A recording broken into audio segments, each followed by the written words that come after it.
Mother dog with 8 babies batch అండి ఇది. అందులో 3 చనిపోయాయండి పిల్లలు. ఇంకా 5 ఉన్నాయి పిల్లలు ఇక్కడ.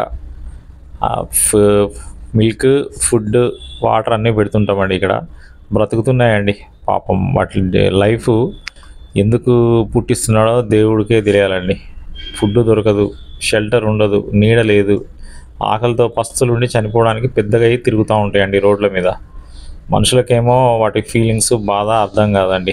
ఆకలి అనే భయంకరమైన పెయిన్తో లైఫ్ అంతా బ్రతికి చావలేక చావు రాక బ్రతుకుతుంటాయండి వీధుల్లో.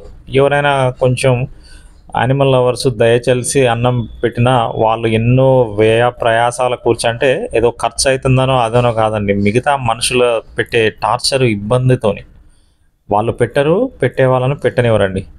అలవాటైపోతుంది అంటే ఈ భూమి మీద తల్లి కడుపు నుంచి మనలాగే పుట్టినాయి కదండి, ఇంకా వేరే భూమి ఏం లేదు కదా అవి వెళ్ళడానికి. పెట్టొద్దు అనేవాళ్ళు ఒక్క పూట ఉపవాసం ఉండి చూడాలండి, అన్నం పెట్టొద్దు అనేవాళ్ళు. మనుషుల్లో లేరా అండి మర్డర్లు చేసేవాళ్ళు, రేపులు చేసేవాళ్ళు, కబ్జాలు చేసేవాళ్ళు? మనుషులందరూ ఒకటి కాదు కదా. కుక్కల్లో ఏదో ఎక్కడో కుక్క చేసిన దానికి అన్ని కుక్కలు కరుస్తాయనే ఫీలింగ్లో ఉన్నారండి మనుషులు.